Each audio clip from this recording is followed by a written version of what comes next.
Welcome to Mammoth Cave, the largest cave system in the world, or I believe it is. This is going to be interesting, to say the least. And this is in the middle of Kentucky, in the middle of farmland. Who would have guessed?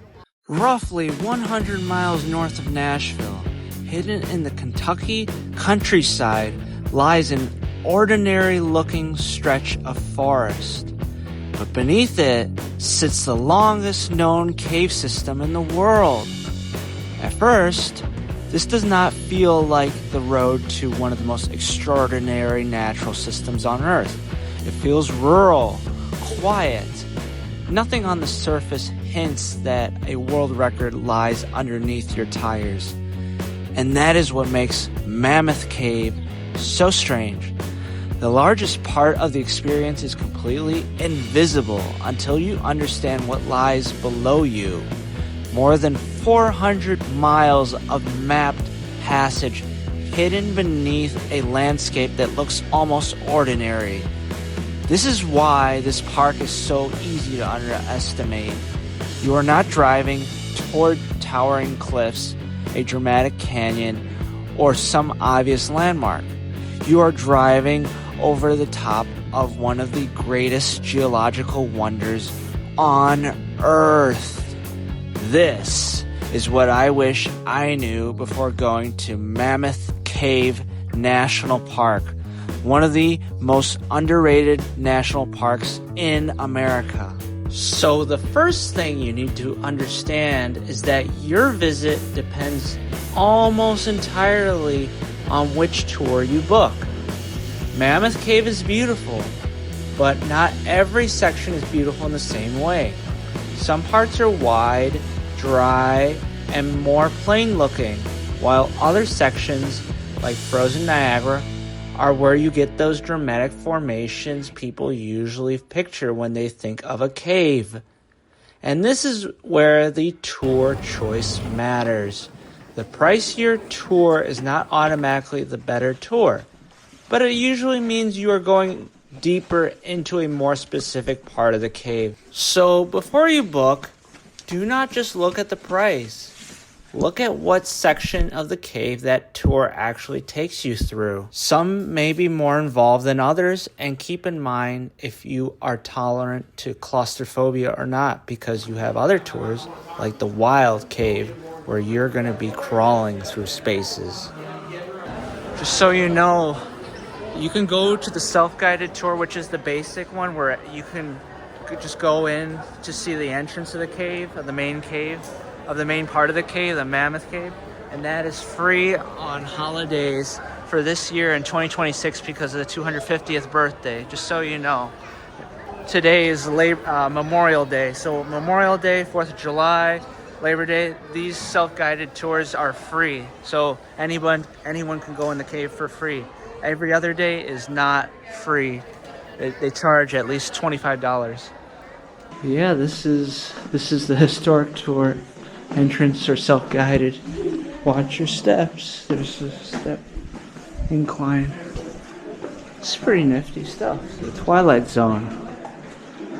They don't have underwater. They don't have there's rivers or some bodies of water here, but they don't have for you to go on a canoe here. I already confirmed that with the ranger. Welcome to Mammoth Cave entrance area. On holidays, it's free. There's announcements for tours happening by half hour. Each tour caters to whatever you want, and some are more involved than others, so you pick and you decide. It's over here. So here's the historic entrance. The self-guided tour is located this way. And just so you know, for guided tours, you have to be 5 minutes before your entrance. They say an hour, but that's because of parking, just an FYI. But you have to meet at your appropriate shelters, like this one I'm going to be doing for the Dripstones and Dripstones Tour versus the historic one, for example. But this is the entrance. Welcome to the longest cave system in the world, Mammoth Cave in the middle of Kentucky. And also I noticed there was no charge at the entrance too when driving in, but do be aware of parking. This is where you can store your stuff. And I should note that if you're paying for the tours, you have to take the buses, Mammoth Cave National Park, buses to certain locations, except for the historic one, which is also the self-guided, the free one, today at least, and other national holidays. And I also should note that it is damp, so do bring layers. I brought a couple layers because even though it's humid up here, it will be pretty warm. Not damp, it's dry, but it'll be cold, like 50 something degrees. You'll feel it, trust me. It'll be brisk inside the cave, so do be prepared for that. See, this is a little bit of a museum. World's longest tour, Mammoth Cave. This is the museum entrance in the visitor center. Just showing a little bit here. But yeah, this is it in a nutshell. This is what it used to look like, the cave area. I didn't realize how close this, how massive this place is. Above ground, I mean, too. So some of the life forms. Yeah. So this is the museum. So the reason I chuckled a little bit was because you wouldn't have guessed that the longest cave system is in the middle of Kentucky or like surrounded by farmland. Because when I got here, when I drove here, it was like pure farmland, flat. Like from my home state of Illinois, it's similar, just hillier. But then all of a sudden you get to this like forest, like national forest, you could say, and boom, you're in Mammoth Cave National Park. So that's why I was like, wow, it's just like smack dab in the middle. Like you have this like biome surrounded by a bunch of like farmland all over the place. That's what I meant. Remember, this cave is longer than 400 miles, at least discovered so far, and it keeps growing.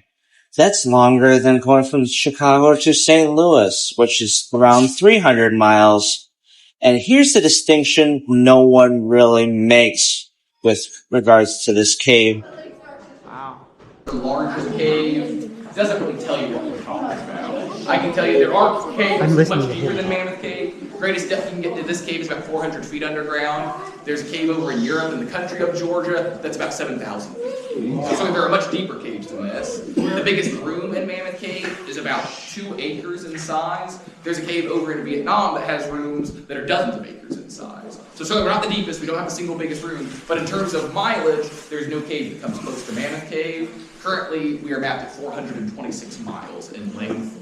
About 90% of caves in the world are less than 1 mile in length. So certainly, Mammoth Cave has a very handsome lead for being the longest in terms of mileage. They said there used to be a lot of shark teeth fossils because this used to be underwater, a sea, Kentucky, for a long time. So in Mammoth Cave, you'll see shark teeth, fossilized shark teeth. That's interesting. I didn't know that. And this is the longest cave, not the biggest or not the deepest. So there are different categories for caves. Just thought a couple of things I heard from the tour guide that I thought were pretty interesting. Here's the geology that changes how you see this place. Most of Mammoth Cave sits underneath a layer of sandstone. That sandstone is dense enough that water cannot pass through it. And if water cannot get in, minerals cannot be deposited, which means nothing grows on the walls or ceilings. Much of it has no stalactites or stalagmites, or any formations of any kind, as you see, just plain limestone passage carved out of sideways by groundwater over millions of years. That sandstone cap is also part of why the system got so long. Instead of water breaking through from above and collapsing sections vertically, it had to work horizontally, carving passage after passage through dry rock. The cave got long because it could not go deep in most places. So when you walk through the sections that look like bare stone corridors, that is not the cave failing to be impressive. That is geological reason it holds the world record for length. The only sections with real formations are where that sandstone cap is missing or thin enough for water to penetrate. The tour I booked, Domes and Dripstones, is one of the only routes in the park that goes directly to one of those sections, which is in a whole other area of the cave. Is this anybody's first time coming out to Mammoth Cave today? As you can see, get on a school bus, or what looks like a school bus. Brings me back to the grade school days, right?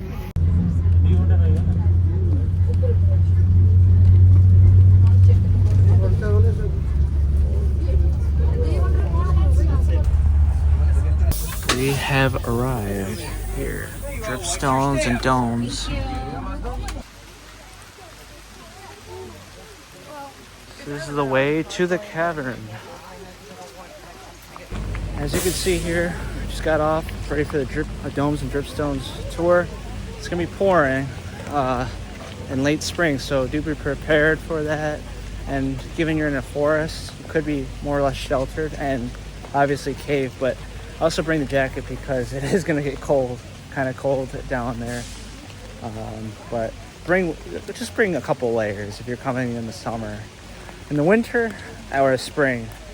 In the winter, yeah, it'll probably need more than that because it does snow here. And yeah, I can only imagine how pretty it would look in the fall. But yeah, this is the way to the cavern. Huh, that's random. I would have never expected a doorway to be the entrance to the cave. Just goes to show sometimes things when you least expect them are unpredictable. There's a lot of people. Well, today's Memorial Day, so no surprise there. As you can see, ready for their entrance to Domes and Dripstones Tour. Either pavement or metal, but there are times that could be a little slick, maybe a little uneven. Always watch your step. Use the handrails when they're available to you. I will ask you, please be sure you are always staying on the trail itself. It's always clearly marked. If you ever need to ask me if you're on the trail or not, you're not on the trail. It's going to be very obvious to us as we go through. If you have anybody in your group younger than 16 years old, I'm going to ask you to keep them within arm's reach of you at all times. We got a lot of people here. I don't want anybody to get separated, but I cannot have my junior rangers getting separated. Make sure we're all sticking close. Let's go inside this beautiful cave. Or a door entrance. Door, I don't know. Hard to see, but there are stairs. No flash photography, so I can't flash it to show you. It's a little steep, just yeah, it's a little dark. And this isn't for the claustrophobic. It's not too bad. It's all good. I'll tell you this, I've been in more tighter spaces in the Vatican than I have been here. So far, at least. Yeah, it's just pretty dark. Oh shit. I just bumped my head by mistake. I literally spoke too soon. I'm not even that tall. Oh. A bear? Oh my god, that hurt. This is the one downside about being taller. I would imagine this would suck for tall people. But yeah, so it's a little more roomy here. Oh wow, look at this. This is the cave, one of the main caverns, open areas, cavities I should say. So throughout the next few years, he would come back to Mammoth Cave time and time again. He'd go on more and more tours. Sometimes he'd bring a compass, know which directions they were going underground. He'd count how many steps they took before they turned. He'd know any side passages his guide would not allow him to explore. Very slowly but surely, George was creating a map of Mammoth Cave. And once he figured out which direction it was going, he purchased 2,000 acres of property up on the surface. George was betting, he was gambling that Mammoth Cave would continue to stretch beneath that newly purchased property, meaning, legally speaking, he would own a section of this world-famous attraction. Absolutely, that's a very good question. So dripstone is a catch-all term. So a stalactite, a stalagmite, flowstone, drapery, soda straws, columns, pillars, those are all different types of dripstone.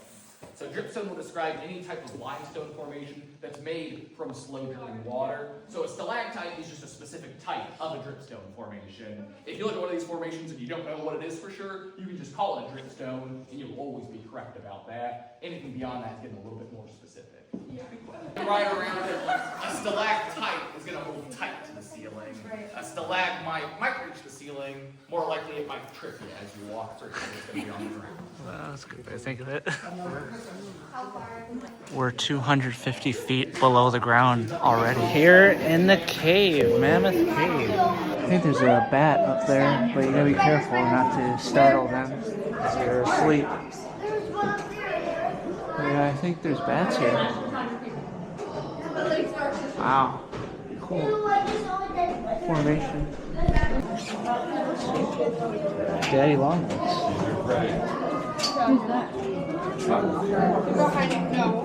See?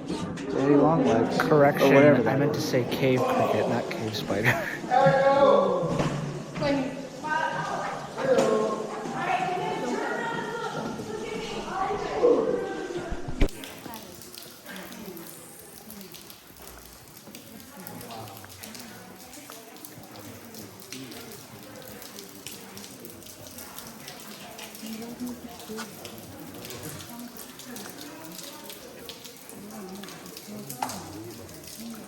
It's a little slippery, a little slick here, just so you know.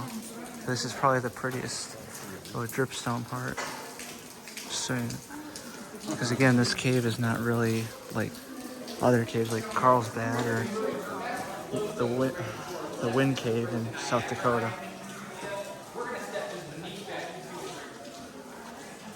The famous Frozen Niagara is the star-studded formation of this whole cave system, or one of the most, I should say. Yeah, this is definitely a privilege to be able to see this in Mammoth Cave, because much of the rest of the cave doesn't have as much formation, supposedly, as we will hopefully try and see for ourselves and compare.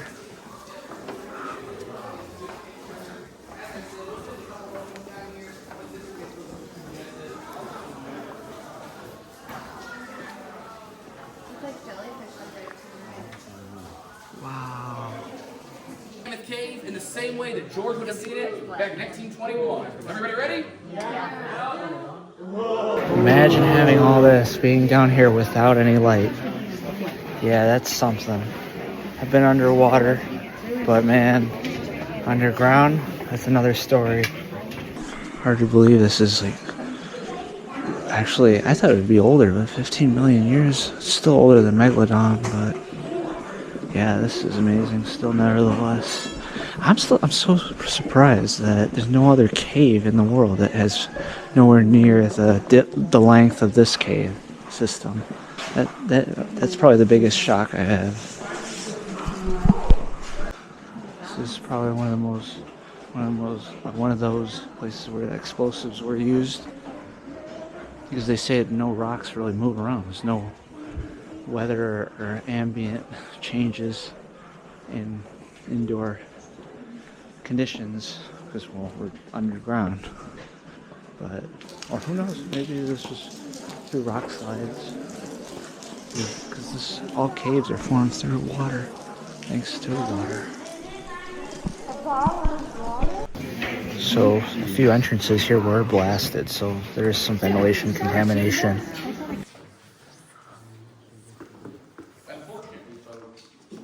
Just found out you don't feel earthquakes this far deep, more than 100 feet deep.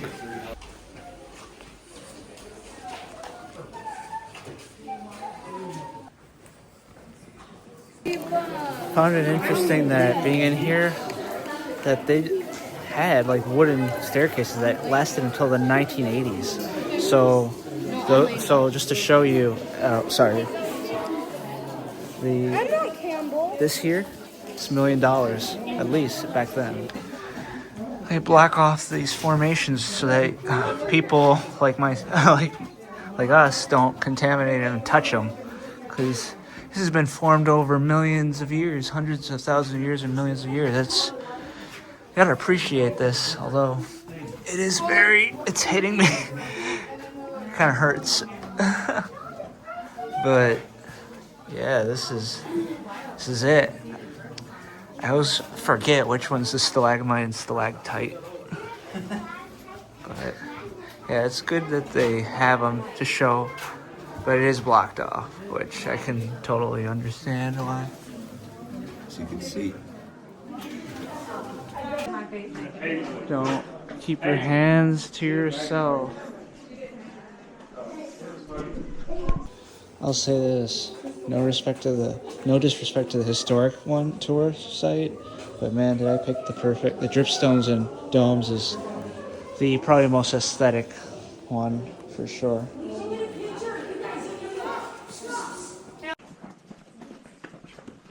It's really big here. A lot of room.